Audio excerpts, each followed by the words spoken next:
Merdeka. Kita berjumpa lagi di podcast Nusantara. Hari ini saya ingin membahas sebuah tradisi atau budaya yang sudah sangat kita kenal sejak lama, yaitu sedekah bumi dan ruatan.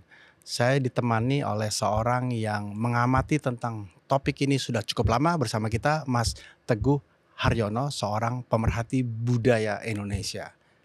Selamat datang. Terima kasih. Studio. Tapi kayaknya nggak tepat itu. Pemerhati budaya Indonesia tugasnya memperhatikan.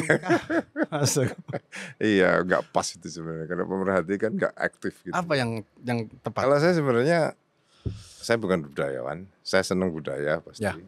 Salah satu segi budaya juga saya dalami dengan baik gitu ya. Tapi saya sebenarnya lebih menaruh kepada bagaimana budaya itu sebagai komponen penting bangsa ini. Kalau saya boleh katakan malah terpenting bangsa kita ini untuk supaya kita survive, tidak hanya survive, tapi juga kita bisa memberikan warna yang luar biasa pada kehidupan, terutama di dunia, tentang ketahanan budaya kita.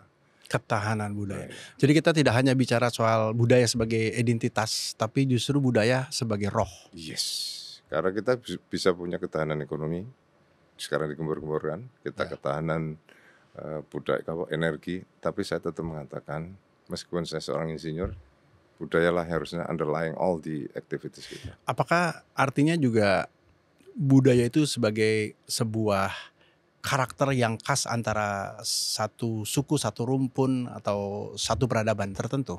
Saya bisa mengatakan iya, karena itulah budaya kan tidak cuma satu segi itu kan secara keseluruhan. Dan yang menarik adalah dia sudah membuktikan dirinya bahwa dia bisa survive sampai hari ini karena budayanya itu. Yang menjadi menarik Indonesia ini kan begitu banyak suku, begitu banyak pulau, begitu tradisi. Lalu kalau saya dikatakan budaya Indonesia itu yang bagaimana? Itu nggak pertanyaan mudah. Tapi setelah saya coba gali, memang bapak bangsa kita ini luar biasa. Ada di dalam Garuda itu jelas Bhinneka Tunggal Ika. Underlying apa? Ternyata kita tuh gotong royong, itu yang harusnya sangat amat membedakan kita dengan negara yang lain. Kadang-kadang mirisnya kita harus mengalami itu semua untuk kemudian menyadari bahwa waduh, kaya banget ya kita ya. Gitu. Iya, memang saya nggak ngomong teori-teori kan ada sintesa di enggak lah. Tapi begitu kita jatuh, kita ketika semua orang ketika mengalami situasi yang ekstrim, dia akan kembali, Mas. Kalau aku nyebutnya recalling di memory. Tergantung waktu kecilnya dulu dikasih memori apa sama bapak ibunya. Nah, ketika kita masa sulit itu, sebagai individu kita recalling masa kecil kita, sebagai bangsa secara nggak sengaja kita bersama-sama, kita pernah bersatu loh. Kita pernah bergotong royong, dan itu muncul. Tapi mudah-mudahan, dan saya harus meyakini itu, jangan begitu lagi baru nongol ketika ada COVID, kedua, ketiga, keempat. Maka saya terus mendorong kemana-mana mengenai, yuk kita balik pulang lagi deh. Nenek moyang kita, bapak ibu kita tuh mempunyai sejarah, punya kunci-kunci kehidupan survive sampai hari ini apa? Ya karena punya budaya itu, Mas. Kita ngelihat bagaimana agama-agama masuk ke Indonesia, diterima dengan baik, pasti dasarnya dari budaya-budaya itu, yang terbuka, yang kemudian mengayomi dan lain-lain. Bicara soal sedekah bumi, ini dimulai sejak kapan sejarahnya, pemikirannya? Apakah dimulai dari kembali pada budaya-budaya peradaban kuno, atau yang saya tahu kan ini kemudian ajaran-ajaran yang diajarkan di tanah Jawa ya, zaman kerajaan. Yang benar yang mana Mas? Saya ingin Mas, jadi kita jangan lihat hanya pada sisi terakhir ya. Kalau kita tarik dari ujungnya gitu ya. Manusia ini kan membutuhkan, ketika itu mungkin belum ada agama, kan dia sadar ada supranatural yang mengatur dia kan. Ya kan. Dia nggak tahu siapa namanya, apa itu Tuhan, apakah itu God, what they call it, dia nggak tahu. Tapi dia merasa, terutama nenek moyang kita sadar bahwa dia tidak bisa hidup sendiri. Maka dia menciptakanlah sesuatu untuk berterima kasih kepada yang memberi hidup. Nah, disitulah namanya sedekah bumi muncul. Di mana sebenarnya bukan masalah ke dalam, tapi bagaimana dia berterima kasih ketika bumi yang diinjaknya, terutama banyak kan yang agraris, itu memberi kehidupan. Nah, disitulah mulai adanya sedekah bumi. Bersyukur sebenarnya mereka ada, dan berharap mudah-mudahan panen berikutnya tidak lebih jelek dari yang sekarang, syukur-syukur lebih baik. Jadi kalau jangan tanya kapan dimulai, sebenarnya awal mulanya sejak ada orang di sini ya sudah pengen dia berterima kasih kan. Tapi kemudian mengapa sedekah bumi disebut juga sedekah bumi karena katakanlah sedekah bumi kemudian menjadi sebuah tradisi turun-menurun yang diajarkan salah satu adalah para wali. Apakah itu memang proses nama sedekah bumi yang kemudian disatukan dengan budaya kita, atau memang ini sebenarnya sebuah tadi adat istiadat atau kebiasaan tradisi kita? Awalnya kan belum ada agama, belum ada orang sudah berterima kasih sebenarnya kan. Mau bercaranya gimana? Lalu masuk Hindu dan Buddha. Mulailah itu ada jenis-jenis dewa jenis itu, terus rapalnya juga sajen segala macam kan. Lalu masuk Islam. Cuma berubah bentuknya, dasarnya masih sama. Dasarnya sebenarnya ucapan terima kasih dan berharap berikutnya menjadi lebih baik. Ketika Wali Songo datang, itulah the beauty bagaimana Islam masuk ke Jawa yang tidak harus dengan bertentangan tapi dia bisa diterima. Ini karena bangsa Indonesia atau kita ini Nusantara kita ini sebenarnya punya watak terbuka, pandai bersyukur, berhemat dan selalu bergotong royong sehingga kita nggak pernah menolak loh sebenarnya. Betul. Kalau saya boleh katakan, saya boleh tanya kapan? Sebenarnya dari dulu sudah ada, cuma bentuknya mulai berubah akulturasi dengan. Mungkin namanya pun bukan sedekah bumi. Sedekah bumi, awalnya bos gitu, saya nggak ngerti, saya cari-cari. Saya cari-cari. Tapi istilah sedekah bumi sendiri muncul ketika sudah ada narasi-narasi peradaban masuk. Ya. Oke. Tapi secara seremonial, apakah berubah? Ada berapa jenis sedekah bumi yang Mas tahu? Kalau seremonial itu tergantung daerahnya ya.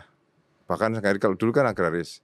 Sekarang nelayan pun juga bikin sedekah. Walaupun namanya sedekah bumi sebenarnya dia karena apa? Di Gresik itu ada namanya dia pakai bandeng. Jadi gunungannya itu pakai bandeng. Jadi tidak selalu jadi saya kira berubah bentuk dan segala macam. Bahkan di luar negeri kalau kita lihat itu ya, ada sedekah bumi semacam apa? Pesta anggur. Kan dia cuma bersyukur ketika anggurnya sukses itu juga sedekah bumi sebenarnya. Jadi kalau bentuknya macam-macam, kalau di kita kebanyakan pasti pakai gunungan. Dan bukan hanya di Jawa saja. Bukan di Jawa. Di seluruh Nusantara punya. Namanya mungkin berbeda-beda. Kabarnya sudah sampai ke model kirap, model-model yang jauh lebih masif gitu ya. Ya, memang kita harus gini. Itu agak kalau saya ngelihatnya agak sedikit pandangan saya. Sedekah bumi itu kan semua orang berkontribusi memberikan hasil buminya. Tapi begitu kita bicara di kota atau perkembangan hari ini, nggak semua orang punya sawah loh Mas. Itu menjadi masalah. Tanda kutip masalah kalau itu masalah. Tapi tantangan kita bagaimana mereka yang tadinya secara bersama-sama mengelola keberuntungan dan kesyukuran kepada Tuhan, di mana masing-masing berkontribusi dengan hasil buminya masing-masing, hari ini nggak semua bisa. Tapi rasa bersyukur kan harus tetap dilakukan. Ya kan? Maka muncul yang tadi kreativitas untuk mengatakan kita melakukan tadilah. Supaya semua orang bisa terlibat. Karena kalau di kota besar nggak ada sawah. Adanya kantor. Ya kan adanya mungkin mohon maaf nggak punya merasakan bagaimana menanam.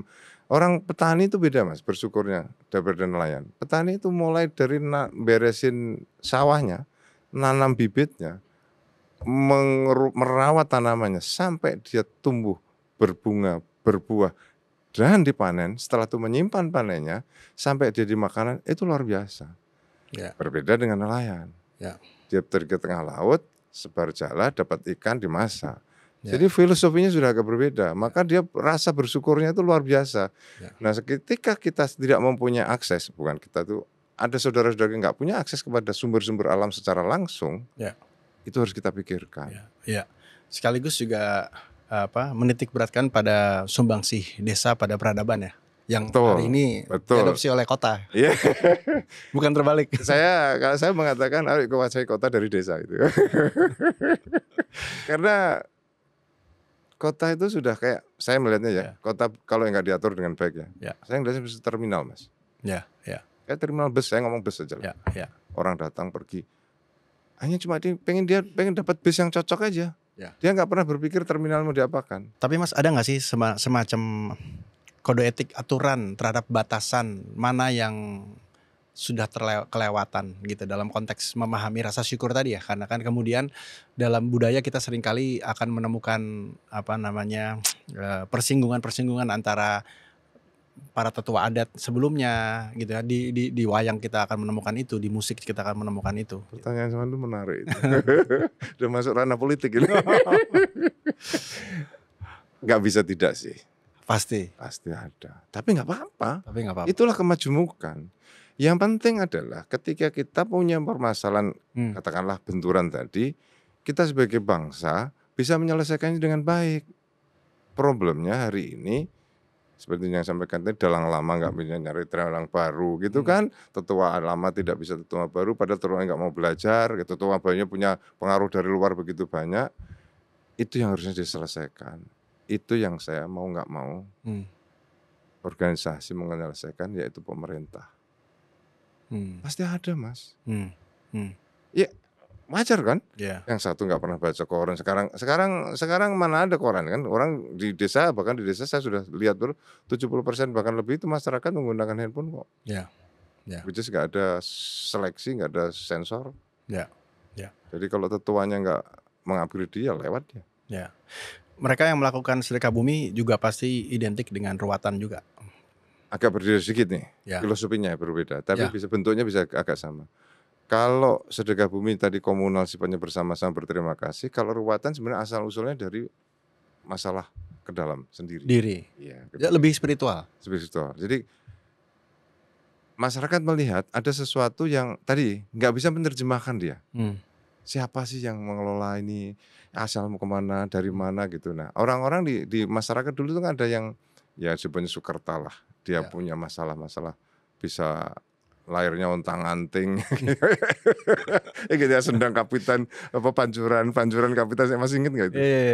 Itu dianggap sesuatu yang harus diruat, karena kalau tidak hanya yang bersangkutan yang mengalami masalah, tapi nanti bisa jadi secara bersama-sama punya masalah. Makanya kalau di Jawa saya ingat sekali namanya dimakan Bathara Kala. Nah kala itu waktu.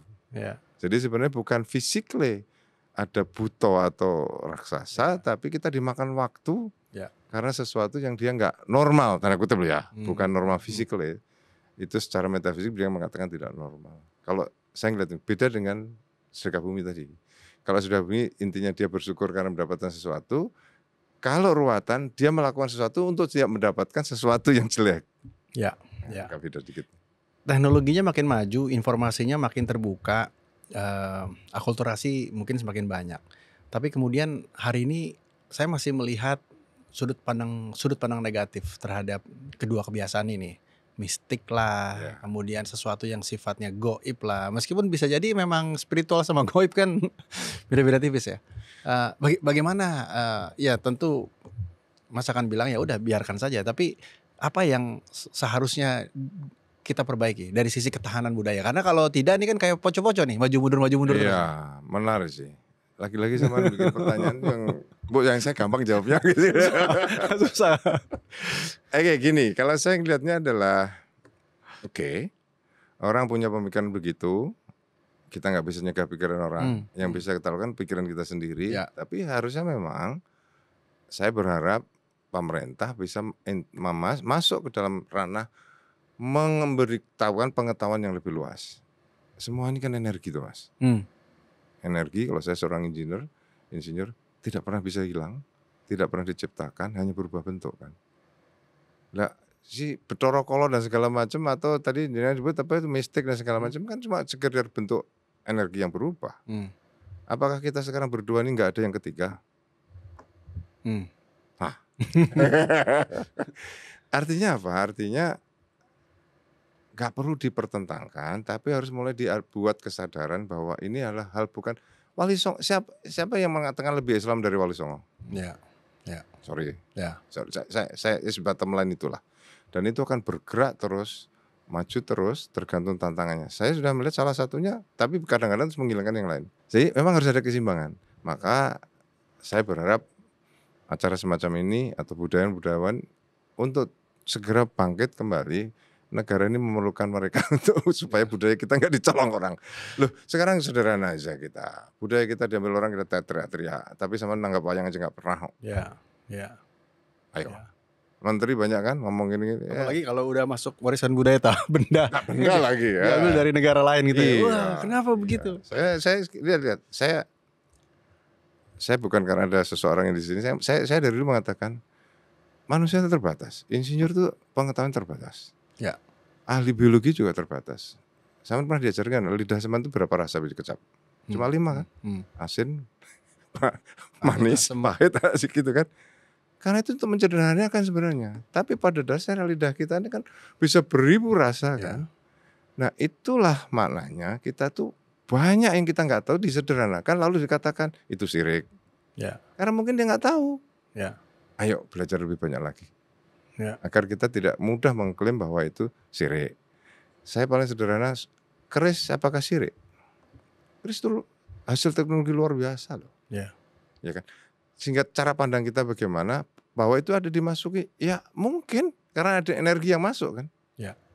Sorry, ini jadi saya sebenarnya. Tapi menarik itu jadi satu pertanyaan yang lebih sulit lagi yang akan saya sampaikan. Kalau kita bicara modeling, mulai nih. Bagaimana negara-negara lain membangun kebudayaannya lewat apapun itu. Apa yang Mas rasakan lihat dalam bentuk yang lebih maju ya, negara-negara dalam menjaga peradaban atau dalam bahasa yang mungkin lebih targeted itu ketahanan budaya tadi. Apa yang dilakukan katakanlah oleh Jepang, oleh Amerika gitu. Dan apakah model-model seperti itu meskipun mungkin hari ini masih dalam bentuk wacana ya, tapi ini kan harusnya sudah menjadi sebuah keharusan, sebuah strategi nasional untuk membangun itu bersama-sama. Apa yang dipelajari di sana, lalu apa yang kemudian jadi tantangan kita hari ini di sini? Saya ambil contoh paling yang sekarang paling hit lah, Korea Selatan. Ya. Kita nggak sadar kan hari ini kita dijajah Korea Selatan kan. Ya. Makanan kita Korea Selatan, ya nggak. Kesenian kita Korea Selatan, ya nggak. Baju kita punya Korea Selatan. Mereka serius Mas. Mereka betul-betul melajari budaya mereka mana yang bisa diekspor untuk bisa menghasilkan revenue dia dan bangsanya bisa maju. Hari ini kita belum punya strategi itu. Saya berharap banyak dengan adanya Kementerian Kebudayaan. Jangan bicara hanya cuma hari kebudayaan, tapi bicara lebih mendasar lagi. Bagaimana kita survive sebagai bangsa, tidak hanya survive, tapi kita juga tidak tergantung pada negara lain. Ya. Nggak mungkin nggak tergantung. Ya. Ini hidup itu nggak mungkin lah kita hidup sendirian. Tapi bagaimana kita bisa punya dignity bersama-sama bahwa aku butuh you, tapi you juga butuh aku loh. Ya. Mas Teguh, pertanyaan pamungkas. Apakah kita sebenarnya sudah sampai pada titik kedaulatan budaya? Dan bagaimana peran anak muda? Karena hari ini kita akan bicara gen-gen ini, yang gen Z, gen A yang akan meneruskan. Apakah mereka memiliki kapasitas kemampuan untuk melanjutkan estafet dari kedaulatan kita di bidang budaya? Jujur saya katakan kita masih harus berjuang keras ya, mengenai kedaulatan budaya ini, karena sekali lagi kita harus, kan kalau kita mau pergi ke suatu daerah, kita tahu dari mana dulu kan. Kita mau ke utara, ke barat, titik kita di mana. Dan kita harus akui dulu titik kita ini. Kalau kita mau ke sini, titik kita di sini. Beda dengan kita strategi kita kalau kita sudah di sini. Atau hari ini kita harus sadari dulu titik kita dari mana. Nah, hari ini kita sadari bahwa titik kita ini masih jauh. Ini harus kita sadar dulu. Sehingga itu sudah sadar. Harusnya sadar kita. Ya. Cuma masalahnya kan kata harusnya berarti kan belum. Ya. Kata orang ahli bahasa begitu. Yuk kita sadari dulu bahwa kita ini masih panjang nih perjalanan. Sehingga nggak ada pilihan lain kecuali kita bersama-sama merumuskan kita mau kemana. Kalau bicara budaya kita mau kemana kan harus tahu dulu dong. Kita sudah sadar ini, kita tuh mau kemana kan. Bicara kedaulatan budaya mana? Indonesia itu luas Mas. Beda kalau saya bicara mengenai katakanlah Singapura. Gitu toh. Indonesia kan luas. Kalau sekarang kita perhatian pemerintah atau pengelolaan negara ini hanya kepada Jawa sentris, yang sini kan saya nggak bagian dari Indonesia dong. Ya. Nah ini harus dikelola dengan baik, maka harus ada pemikiran, dan saya senang ini bukan karena sahabat saya sendiri, salah satunya Sujo Tejo itu membuat namanya wayang Jagong. Itu nggak pure 100% wayang yang lama, tapi wayang melibatkan komunikasi dengan si penontonnya. Saya rasa itu adalah menurut hemat saya itu harusnya dikembangkan semacam begitu. Dan saya melihat sendiri ketika kami Daulat Budaya Nusantara melakukan kunjungan dan pementasan di Alor, itu serius sampai jam 2 malam Tejo bingung. Mau diapain penonton enggak? Kan kita pengennya terjadi komunikasi kan. Mendadak dia biasa maksa. Minta saya untuk coba baca puisi kok katanya. Begitu saya baca, apa yang terjadi? Hampir semua penonton itu mengeluarkan handphonenya, dia baca puisi masing-masing loh Mas. Artinya tiap daerah itu punya kekhasan masing-masing. Dia kalau dipaksa dia akan diam. Tapi begitu dia ajak mengekspresikan dia dirinya sendiri, ternyata menjadi komunikasi yang luar biasa. Itu di Alor. Artinya energinya sudah ada. Ada. Perlu dipicu. Nah, dikelola tadi dengan baik. Saya mengatakan seperti juga barang kan. Ada marketingnya, tapi ada jual barangnya, ada yang bikin barangnya kan. Ya. Tapi kan dia harus diorkestrasi dengan baik.